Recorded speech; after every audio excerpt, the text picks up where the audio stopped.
మహాకూటమిలోని పార్టీలు రేపు హైదరాబాద్ లో కీలక సమావేశం నిర్వహించబోతున్నాయి. పొత్తులు, సీట్ల సర్దుబాటుకు సంబంధించి ఈ భేటీలో ప్రధానంగా చర్చించే అవకాశం కనిపిస్తోంది. రేపటి సమావేశంలో సీట్ల సర్దుబాటు ప్రక్రియ కొలిక్కొచ్చే అవకాశం కూడా కనిపిస్తోంది. అయితే ఇప్పటికే తాము కోరుతున్న స్థానాల జాబితాను కూటమి పక్షాలు కాంగ్రెస్ కు అందజేశాయి. దీనికి సంబంధించి మరింత సమాచారాన్ని నర్సింగ్ అందిస్తారు. నర్సింగ్, చెప్పండి, రేపటి సమావేశంలో సీట్ల సర్దుబాటుకు సంబంధించి పూర్తి క్లారిటీ వచ్చే అవకాశం ఉందా? పోటీ చేసే స్థానాలపై పార్టీల లెక్కలు ఎలా ఉండబోతున్నాయి?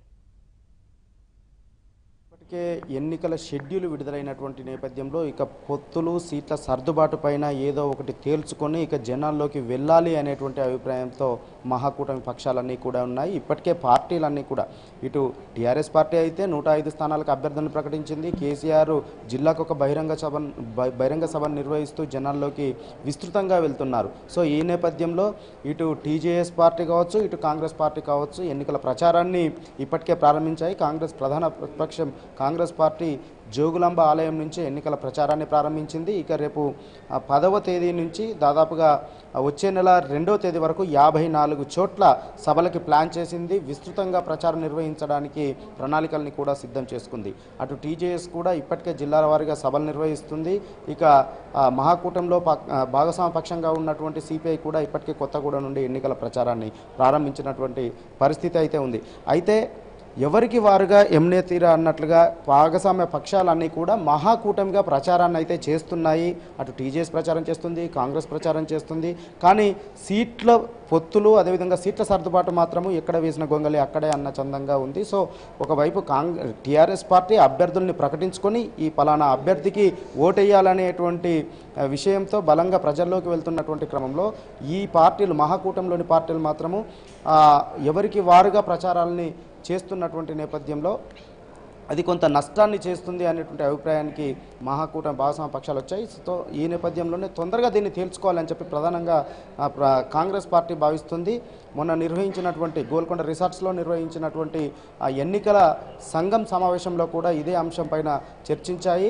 పొత్తుల అంశాన్ని, అదేవిధంగా సీట్ల సర్దుబాటు అంశాన్ని తేల్చుకోవాలి, అభ్యర్థుల్ని ప్రకటించుకోవాలి, వెంటనే జనాల్లోకి వెళ్ళాలి అనేటువంటి నిర్ణయానికి ఆ సమావేశంలో వచ్చాయి. ఒక 2 సమావేశాలు నిర్వహించుకోవాలి, 2 సమావేశాల్లో అభ్యర్థుల సీట్ల సర్దుబాటు పైన ఒక నిర్ణయానికి రావాలి అని చెప్పి సమావేశంలో నిర్ణయించారు. అందులో భాగంగా రేపు హైదరాబాద్లోని ఒక రహస్య ప్రాంతంలో ఈ మహాకూటమి పక్షాలన్నీ కూడా సమావేశం కాబోతున్నాయి. ఇప్పటికే మహాకూటమిలోని పక్షాలన్నీ కూడా కాంగ్రెస్ పార్టీకే పెద్దన్న పాత్ర వహించాలని చెప్పి బాధ్యతను అప్పగించాయి. అందులో భాగంగానే ఆయా పార్టీలన్నీ కూడా కాంగ్రెస్ పార్టీకే వారు ఆశిస్తున్నటువంటి స్థానాలకు సంబంధించినటువంటి జాబితాలని కూడా అందజేశాయి. తెలుగుదేశం పార్టీ మొదట 30 స్థానాలకు సంబంధించినటువంటి జాబితాను అందజేసింది. అదేవిధంగా సిపిఐ పార్టీ 11 స్థానాలకు సంబంధించినటువంటి జాబితాను కాంగ్రెస్ పార్టీకి అందజేసింది. ఇక మరొక పార్టీ టీజేఎస్ కూడా 25 స్థానాలకు సంబంధించినటువంటి జాబితాను కాంగ్రెస్ పార్టీకి అందజేసింది. అయితే ప్రాథమికంగా జరిపినటువంటి చర్చల్లో మాత్రము అన్ని స్థానాలను తమ వైపు నుంచి ఇచ్చుకునేటువంటి పరిస్థితి ఉండదు, తమకు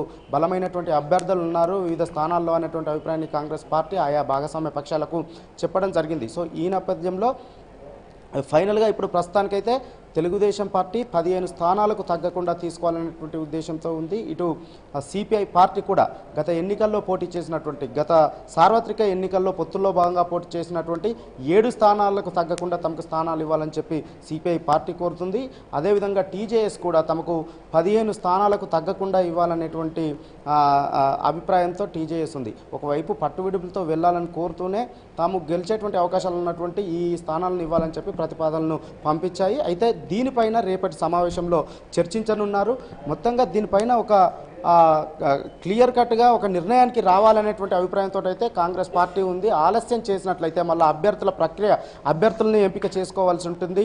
అది కూడా కొంత సమయం పట్టేటువంటి అవకాశం ఉంటుంది. ఇదంతా లేట్ అయినట్లయితే అల్టిమేట్గా నష్టం జరిగేటువంటి అవకాశం ఉంటుంది. కాబట్టి ముందుగా సీట్ల సర్దుబాటు అనేటువంటిది ఫినిష్ చేసుకోవాలనేటువంటి కృతనిశ్చయంతో కాంగ్రెస్ పార్టీ ఉంది. అందులో భాగంగానే రేపటి సమావేశంలో దాదాపుగా సీట్ల సర్దుబాటును ఒక కొలిక్కి తీసుకురావాలనేటువంటి అభిప్రాయంతోనైతే ఉంది.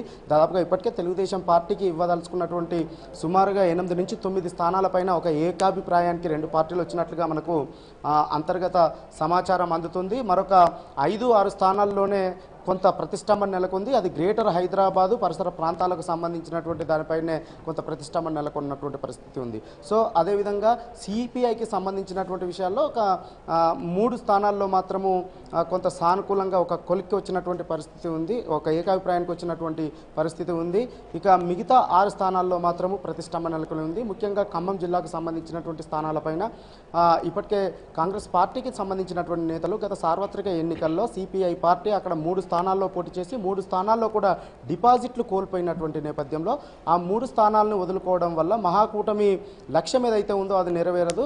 గత ఎన్నికల్లోనే డిపాజిట్లు కోల్పోయారు. అక్కడ కాంగ్రెస్ పార్టీ అభ్యర్థులే మెరుగైనటువంటి పరిస్థితుల్లో ఉన్నారు. సో ఈ నేపథ్యంలో అక్కడ ఆ 3 స్థానాల్లో కూడా కాంగ్రెస్ పార్టీయే పోటీ చేయాలి, ఖమ్మం జిల్లా కాకుండా ఇతర స్థానాలని ఇవ్వాలి అనేటువంటి అభిప్రాయంతో కాంగ్రెస్ పార్టీ ఉంది. ఖమ్మం జిల్లా నేతలు కూడా రాష్ట్ర నాయకత్వాన్ని అదే కోరుతున్నారు. ఉదాహరణకి చూసుకున్నట్లయితే కొత్తగూడెం స్థానాన్ని అడుగుతున్నారు. కొత్తగూడెం స్థానంలో కాకుండా భద్రాచలం లాంటి స్థానాలను ఇవ్వడానికి ప్రత్యామ్నాయం చూడాలనేటువంటి సూచనలు కాంగ్రెస్ పార్టీ నేతల వైపు నుంచి వస్తున్నాయి. సో ఈ ప్రతిష్టంభన మీద కూడా తొలగించి ఒక కొలిక్కి తీసుకురావాలి చర్చలు అనేటువంటి అభిప్రాయంతో కాంగ్రెస్ పార్టీ ఉంది. ఇక మరొక పార్టీ టీజేఎస్ కూడా 25 స్థానాలను అడుగుతుంది. 15 స్థానాలకు తగ్గకుండా తమకు ఇవ్వాలనేటువంటి అభిప్రాయంతో టీజేఎస్ ఉంది.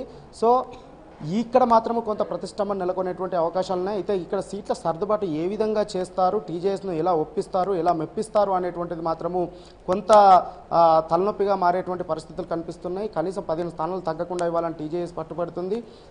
ఇటు కాంగ్రెస్ పార్టీ మాత్రము 5-6 స్థానాల వరకు మించి ఇచ్చుకోలేమనేటువంటి అభిప్రాయంతో కాంగ్రెస్ పార్టీ ఉంది. సో ఈ పొత్తులన్నింటిలో ఇటు తెలుగుదేశం పార్టీ అదేవిధంగా సిపిఐ పార్టీకి సంబంధించినటువంటి సీట్ల విషయంలో 1, 2, 3, 4 సీట్ల విషయాల్లోనే కొంత ప్రతిష్టంభన ఉన్నటువంటి నేపథ్యంలో వాటిని కొలిక్కి తీసుకొచ్చేటువంటి అవకాశాలు కనిపిస్తున్నాయి. ఒక టీజేఎస్ విషయంలో మాత్రము ఏ విధంగా వారిని ఒప్పిస్తారు, మెప్పిస్తారు అనేటువంటిది మాత్రము కొంత ఆసక్తిగా మారింది. ఏదేమైనప్పటికీ రేపటి సమావేశంలో సీట్ల సర్దుబాటును పూర్తి చేసుకోవాలి.